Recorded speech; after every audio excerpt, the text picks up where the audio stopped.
இன்றைய நாளொரு சிந்தனை நிகழ்ச்சிக்கு உங்களை வரவேற்கின்றேன். இன்றைய நாளொரு சிந்தனை நிகழ்ச்சியில் நான் உங்களுக்கு சொல்லப் போவது உதவி என்றால் என்ன, உபத்திரவம் என்றால் என்ன என்பதை பற்றி. முதலாவதாக உதவி என்றால் என்ன என்பதை விளங்கப்படுத்தி அதுக்கு பிறகு உபத்திரத்தை சொல்லுகிறேன்.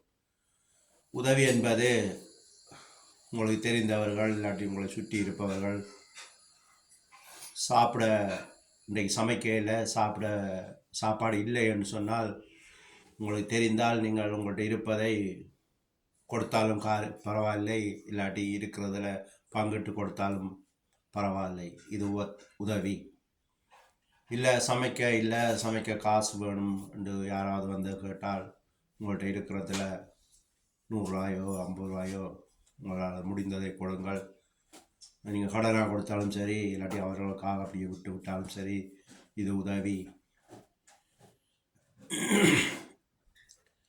இல்லை யாராவது பக்கத்து வீட்டுக்காரர் நல்ல உடுப்பு இல்லாமல் இருந்தால் அவர்கள் ஒரு நல்ல உடுப்பு வாங்கி கொடுங்கள், இல்லாட்டி உங்கள்கிட்ட இருக்கிறதுல ஒன்றை கொடுங்கள், இது உதவி. இப்போ உபத்திரவத்தை பார்ப்போம். உபத்திரவம் என்பது யாராவது வந்து உங்கள்கிட்ட ஒரு 10,000 ரூபா தாங்கள், இந்த நாளைய தேவைக்கு இருக்கிற காசு இருந்தால் தாங்க நான் தாரேன்னு சொன்னால் இது உபத்திரவம் உங்களுக்கு.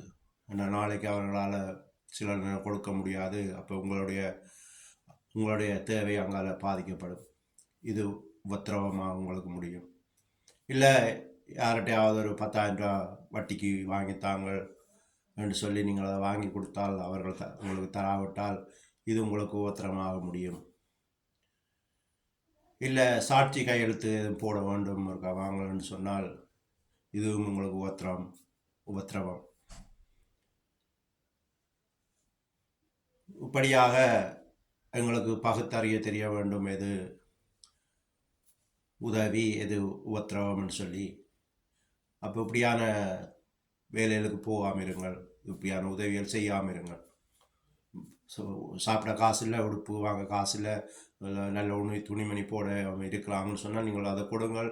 அப்போது கடவுள் உங்களை ஆசீர்வதிப்பார். இயேசு கிறிஸ்து பைபிளில் சொல்கிறார், உங்கள்கிட்ட 2 அங்கி இருந்த 2 உடுப்பு இருந்தால் அதில் 1 கொடுங்கள் என்று சொல்லி. ஆனால் நீங்கள் 1 இருந்தாலும் பரவாயில்ல கொடுங்கள், ஆனால் அங்கே மற்ற விதத்தால் உங்களை கடவுள் ஆசீர்வதிப்பார். ஏழைக்கு இறங்குறவன் கடவுளுக்கு கடன் கொடுக்கான்னு சொல்லி பைபிள் வசனம் இருக்குது.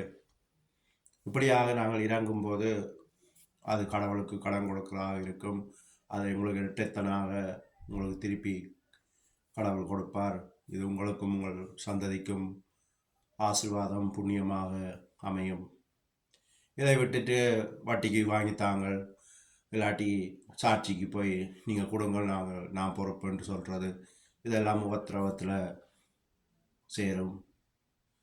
இது உங்களுக்கு சாபத்தை தான் கொண்டு வரும். உங்களுடைய செல்வம் ஆசீர்வாதம் நீங்கள் இழக்க நேரிடும்.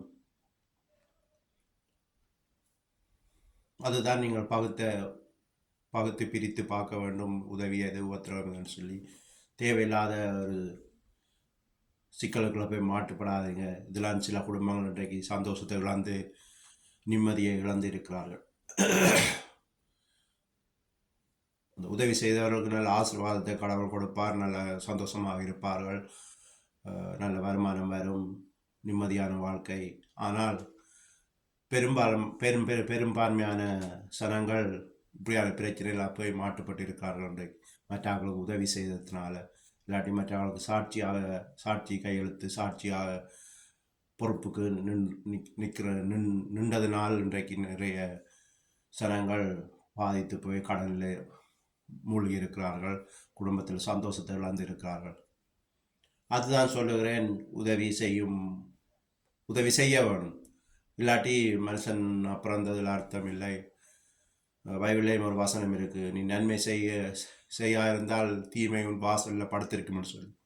நன்மை செய்ய வேண்டும், செய்தால்தான் கடவுளுடைய ஆசீர்வாதம் எங்கள் வீட்டுக்குள்ளே வரும், இல்லாவிட்டால் சாபம் தம் வீட்டில் படுத்திருக்கும்னு சொல்லுது. அதனால் உதவி செய்ய வேண்டும். அது யாருக்கு செய்ய வேண்டும், எவருக்கு செய்ய வேண்டும், எப்படி செய்ய வேண்டும் என்பதை நாங்கள் பிரித்து பார்க்க வேண்டும். அதனால் நீங்கள் எவ்வளவு செல்வந்தராக இருந்தாலும் சரி,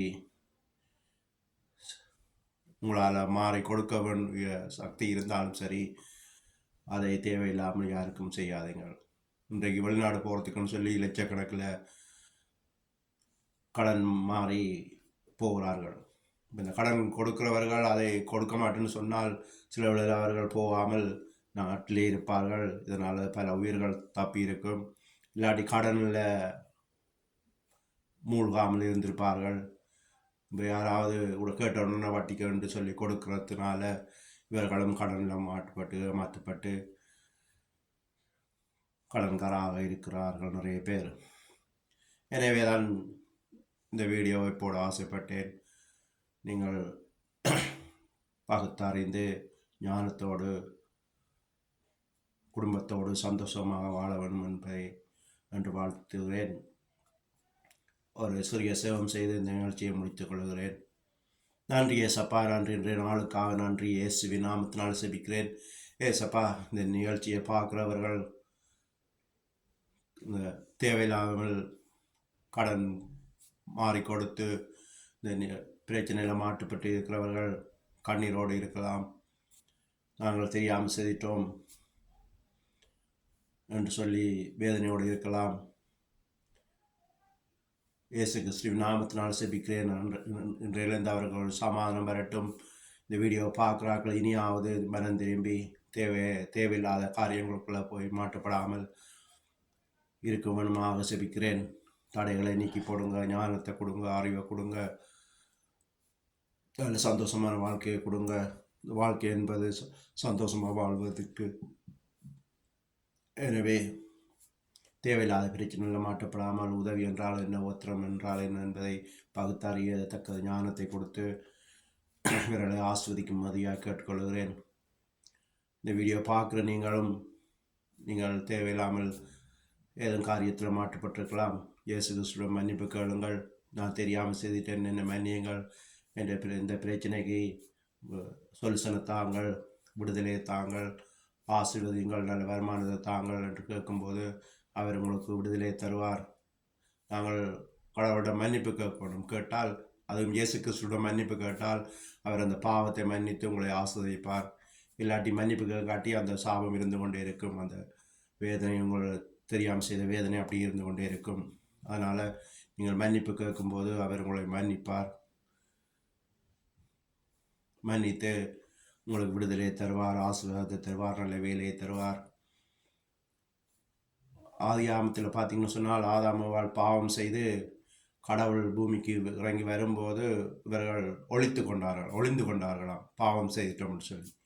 அங்கே அந்த பாவ மன்னிப்புன்ற ஒரு வார்த்தை இல்லை தெரியாதவர்களுக்கு. அப்போ ஒருத்தர் குறை சொல்லி புருஷன் ஆதாம குறை சொன்னது, ஆதாம குறை சொன்னது, இப்படியாக குறை சொல்லினத்தில் கடவுளுடைய கோபத்துக்கு ஆளாயினார்கள். அப்போ நாங்கள் குறை சொல்கிறத விட்டுட்டு நாங்கள் முதல்ல மன்னிப்பு கேட்க வேண்டும். கடவுளை தெரியாமல் செய்தோம், எங்கள் பாவங்களை மன்னிங்கன்னு சொல்லி கணவன் மனைவியை சாட்டாமல், மனைவி கணவனை சாட்டாமல் நாங்கள் மன்னிப்பு கேட்கும்போது கடவுள் எங்களை மன்னிப்பார், நல்ல ஆசீர்வாதத்தை தருவார், சந்தோஷத்தை தருவார். இப்படியாக எங்கள் வாழ்க்கை மாறி நாங்கள் சந்தோஷமாக வாழ முடியும் என்று சொல்லி இந்த நிகழ்ச்சியை முடித்துக் கொள்கிறேன். நன்றி, வணக்கம்.